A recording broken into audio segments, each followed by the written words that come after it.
दुसऱ्या दिवशी सकाळी हळदी सेरेमनी असते तर रात्री बॅचलर पार्टी ठेवलेली असते। निलिमा उठून बाथ घेऊन चहा आणि नाश्ता करण्यासाठी खाली येते।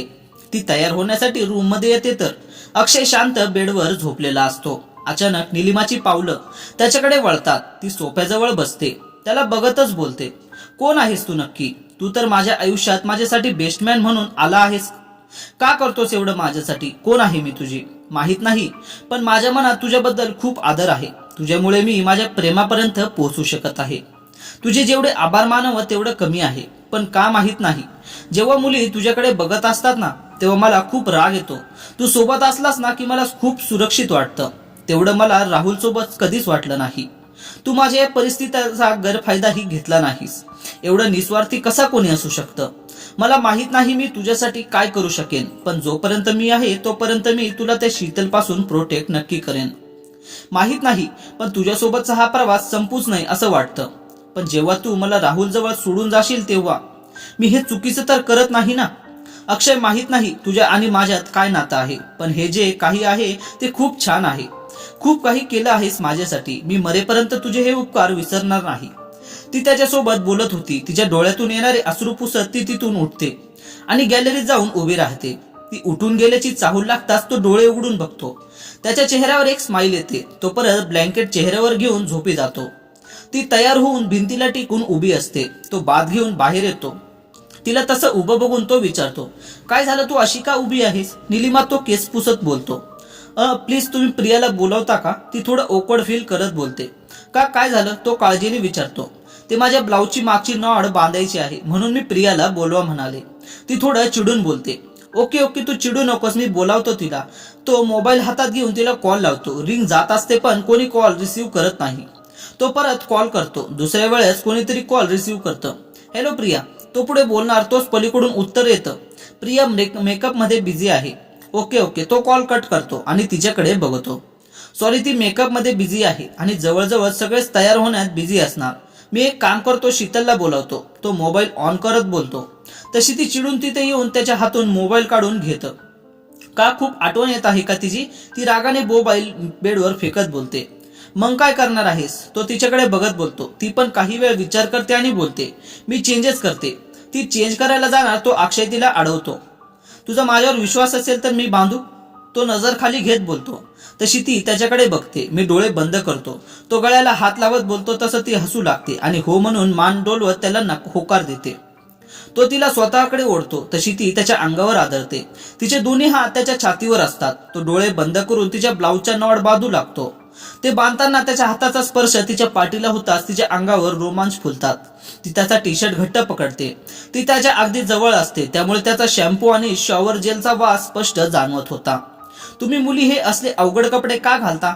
बोलत बोलत नॉड बांधत असतो, पण निलिमा मॅडम त्याच्या स्पर्शात आणि त्याच्या सुगंधात एवढी हरवलेली असते की तिचं त्याच्या बोलण्याकडे लक्ष नसते। नॉड बांधताना त्याचे पण हात थरथरत असतात। आज पहिल्यांदा एका मुलीला स्पर्श करत होता। त्याची पण तीच परिस्थिती असते। काही वेळाने तो बाजूला होतो तरी निलिमा तशीच उभी असते। त्याचा चेहरा तिच्या चेहऱ्याच्या अगदी जवळ असतो। तो तिचा चेहरा डोळ्यात साठवून घेत असतो। काही वेळाने त्याचा मोबाईल वाजतो। तसं दोघे पण भानावर येतात। तो गडबडून जातो आणि लगेच बेडवरचा मोबाईल उचलून गॅलरीत जातो। ती पण त्याच्यापासून नजर चुकवत बाकीचं आवरून घेते। तो कॉलवर बोलून आत येतो, निलिमा तुझं झालं असेल तर आहेत निघायचं का? सगळे आपली वाट बघत। हो हो, ती एवढंच बोलून तिथून निघत असते। तिला एवढं शांत बघून तो तिचा हात धरतो आणि तिला थांबवत, काय झालं निलिमा, तुला माझा राग आला आहे का? तो घाबरत विचारतो, नाही नाही, तू असं काही केलंच नाही तर मला राग का येईल? ते तू म्हणालास ना आपल्याला खाली बोलवलं आहे, आपल्यामुळे उशीर होईल म्हणून मी जास्त काही बोलले नाही। ती त्याच्याकडे बघत बोलते, थँक गॉड, मला वाटलं तू माझ्यावर रागवलीस की काय? तो हसत बोलतो, नाही चल, झाली, सगळे आपली वाट बघत असतील। ती त्याच्याकडे बघत बोलते। दोघे मिळून खाली येतात। हळद सेरेमनी चालू झालेली असते। दोघे अशोक आणि प्रियाला हळद लावतात। त्यानंतर ते एका बाजूला उभे राहतात। सगळे हळद खेळण्यात दंग असतात। निलिमा अक्षयकडे चोरून बघत असते। तो मात्र मित्रांमध्ये गुंग झालेला असतो। हळूच कोणीतरी तिच्या गालावर हात फिरवत असतात। ती मागे वळून बघते तर शिका अक्षयच्या ग्रुप मधली त्याची मैत्रीण तिला हळद लावत असतात। हे सगळं एवढं अचानक होतं की ती थोडी घाबरते। नंतर मात्र ती आवरते आणि ती पण त्यांच्यात सामील होते। तिचे लक्ष अक्षयकडे जाते तर शीतल त्याला बळेच हळद लावण्याचा प्रयत्न करत असते। पण तो तिला नकार देत असतो, पण ती काही ऐकण्याच्या मनस्थितीत नसते. तेवढ्यात कोणीतरी शीतलला बाजूला खिचतं आणि अक्षयला हळद लावतं. हे एवढं फास्ट होते की शीतल आणि अक्षयला विचार करायला वेळच मिळत नाही. ती व्यक्ती दुसरी तिसरी कोणी नसून निलिमाच असते. तुझी हिंमत कशी झाली अक्षयला बळेच हळद लावायची? तुला याआधी पण सांगितले आहे त्याच्यापासून लांब राहा, समजत नाही का तुला? ती रागाने तिच्या समोर बोट नाचवत बोलत असते.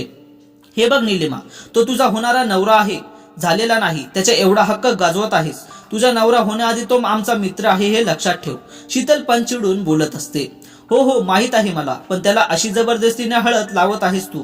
त्याची इच्छा नाही ना तुझ्याकडून हळद लावून घ्यायची, पण का जबरदस्ती करत आहेस तू?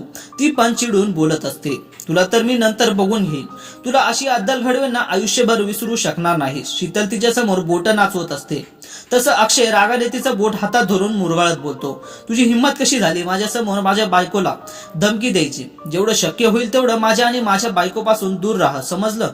तो रागाने बोलत असतो आणि निलिमाचा हात धरून तिथून निघून सगळ्या ग्रुपकडे जातो.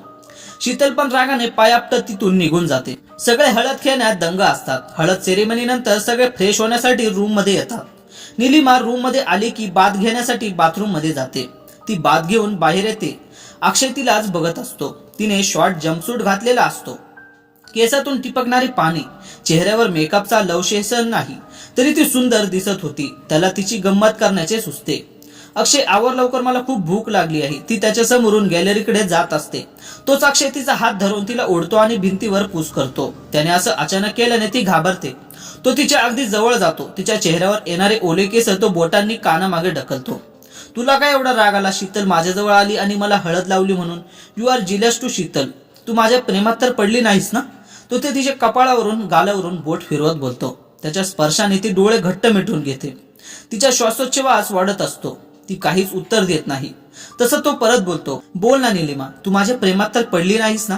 तिची अवस्था बघून त्याला हसू येतं, पण तो स्वतःला कसंबस आवरत असतो. तो तिच्या ओठांची अगदी जवळ येतो. तसं ती भानावर येते आणि त्याला रागाने ढकलते. तसं तो बेडवर पडतो. तो तिला बघून मोठ्याने हसू लागतो. तशी त्याच्याकडे ती आश्चर्याने बघते. किती घाबरलीस? चेहरा बघ आरशात, किती घाम आला आहे तुला. तो बेडवर लोळत लोळत बोलतो. त्याला असं हसताना बघून तिला राग येतो. तू माझी गंमत करत होतास? तुला माहित आहे मी किती घाबरले होते. ती त्याला मारत हसत त्याच्या जवळ बेडवर पडते. काही वेळाने ती उठून बसते. अक्षय उठणारे, खूप मला भूक लागली आहे. ती त्याला हलवत बोलते. ओके, आलोच बाथ घेऊन. तो हसत बाथरूम मध्ये घुसतो. जरी ती स्वतःला वरून नॉर्मल दाखवत असली तरी ती आतून खूप अस्वस्थ होती. राहून राहून अक्षयचे शब्द तिच्या कानात घुमत असतात. ती आरशासमोर येताना, तयार होताना त्याचाच विचार करत असते. असं का होत आहे मला? मी का अक्षयचा विचार करत आहे? जेव्हा तो माझ्या एवढ्या जवळ होता तेव्हा का माझं मन माझ्या ताब्यात राहत नाही? का तो माझ्या जवळ आला तरी मी त्याच्यावर चिडू शकले नाही? नाही निलिमा, तू राहुलवर प्रेम करतेस. अक्षय फक्त तुझा एक चांगला मित्र आहे. तू राहुल सोबत असं काही करू शकत नाहीस, हे लक्षात ठेव. अक्षय फक्त तुझा मित्र आहे, मित्र काही बाकी नाही. ती स्वतःला बजावून सांगत असते. निलिमा एकटी काय बडबडत आहेस? का भुकेने डोक्यावर परिणाम झाला आहे का तुझ्या? किती वेळ झालं आवाज येत आहे तुला? तू जर आरशासमोर बसून राहिलीस ना तुझं पोट भरणार आहे का? ना माझं चल आता मी केव्हाचा तयार आहे. तो हसत उठते. बोलतो तशी ती गडबडून दोघे लंचसाठी खाली येतात. सगळे लंचसाठी बसलेले असतात. तो दोघांसाठी प्लेट वाढून घेऊन येतो. दोघे सगळ्यांसोबत गप्पा मारत लंच करतात. संध्याकाळच्या पार्टीसाठी कोण काय करणार याची चर्चा करत असतात. लंच नंतर सगळे गाण्याच्या भेंड्या खेळत असतात. लेडीज आणि जेंट्स दोन ग्रुप बनवलेले असतात. खेळ चांगलाच रंगात आलेला असतो. जे कोणी गाणं म्हटले ते आपल्या पार्टनरच्या हाताला धरून उठवत आणि डान्स करत असत. मुलांच्या ग्रुपवर च अक्षर येत, पण त्यांना लवकर गाणं सुचत नाही. चुरा लिया है तुमने जो दिल को, नजर नहीं चुराना सनम, बदल के मेरी तुम जिंदगानी, कहीं बदल ना जाना सनम, ले लिया दिल हाय मेरा दिल, हाय दिल लेकर मुझको ना बहलाना चुरा लिया. तो निलिमाच्या हाताला धरून तिला उठवतो आणि या डान्स करू लागतो. ती पण त्याला साथ देऊ लागते. सगळ्या टाळ्या वाजवतात. तसे ते दोघे भानावर येतात. काही वेळाने सगळे रात्रीच्या पार्टीला तयार होण्यासाठी आपापल्या रूम मध्ये जातात. रूम मध्ये आली की निलिमा बेडवर आडवी होते. ती खूप कंटाळलेली असते. अक्षय काही वेळाने दोघांसाठी कॉफी घेऊन येतो तर ती निवांत झोपलेली असते. तो तिच्या जवळ जाऊन तिच्या अंगावर ब्लँकेट घालून स्वतः सोफ्यावर पडतो. काही वेळाने त्याला पण झोप लागते. पार्टीची वेळ होते. अक्षय आधीच आवरून खाली गेलेला असतो. निलिमा पण तयार होऊन खाली येते. तिने आउट ऑफ शोल्डरचा रेड कलरचा शॉर्ट ड्रेस घातलेला असतो. केसांना कर्ल्स करून मोकळे सोडलेले असतात. डार्क मेकअप, गळ्यात नाजूक डायमंड नेकलेस, एका नेकलेसवर मॅचिंग असलेले ब्रेसलेट आणि रिंग, कानात मॅचिंग डायमंड इयरिंग्स, पायात रेड कलरचे हिल्स, सगळे तिच्याकडेच बघत असतात. ती खाली येऊन मुलींच्या ग्रुपला जॉईन होते. सगळे खूप एन्जॉय करत असतात. काही वेळाने कपल डान्सची अनाउन्समेंट होते. निलिमा डान्स करू दमते तशी ती एका सोफ्यावर जाऊन बसते. ती एका वेटरला तिच्यासाठी ज्यूस आणायला सांगते. तो ज्यूस घेऊन येतो. ती पिते पण तिला चवीत फरक वाटत असतो. ती अजून एक ग्लास घेते. तिला गरगरल्यासारखं होत असतं. काही वेळाने अक्षय पण डान्स फ्लोअर वरून खाली येतो. तो निलिमाला शोधत असतो पण निलिमा आजूबाजूला बघतो पण निलिमा कुठेच नसते. तो तिला शोधत रूम मध्ये येतो पण ती रूम सुद्धा नसते. तो परत खाली येतो तर ती कुठेच नसते. तो अशोक जवळ येतो आणि त्यांच्या कानात बोलतो. तसा अशोक मुलींना डिस्टर्ब न करता तो सगळ्या मित्रांना घेऊन जातो. ते सगळीकडे निलिमाला शोधतात. ते रिसॉर्टच्या मागच्या बाजूला जातात तर तिथे त्याला निलिमाचं ब्रेसलेट पडलेलं दिसतं. तो तिला हाका मारू लागतो. तेवढ्यात त्याला निलिमाच्या किंचाळण्याचा आवाज येतो. आवाज त्याच्या कानी पडताच तो आवाजाच्या दिशेने पळतो पण काहीच वेळात आवाज बंद होतो. तो तिथे असलेल्या स्टोर रूम जवळून जात असतो. तेवढ्यात त्याने लक्ष एका रूमच्या बाहेर पडलेल्या हिल्स कडे जाते. तो ती हिल्स हातात घेऊन बघतो तर हिल्स निलिमाची असते. तो कॉल करून अशोकला बोलावून घेतो. काहीच वेळात ते सगळे येतात आणि त्या रूमचा दरवाजा तोडतात. समोरचं दृश्य बघून सगळे हादरतात. अक्षय तो रागाने लाल झालेला असतो. मित्रांनो, बाकीची उर्वरित कथा 7व्या भागात लवकरच सांगेल. तोपर्यंत जर तुम्हाला ही कथा आवडली असेल तर या व्हिडिओला लाईक आणि चॅनलला सबस्क्राईब नक्की करा. धन्यवाद.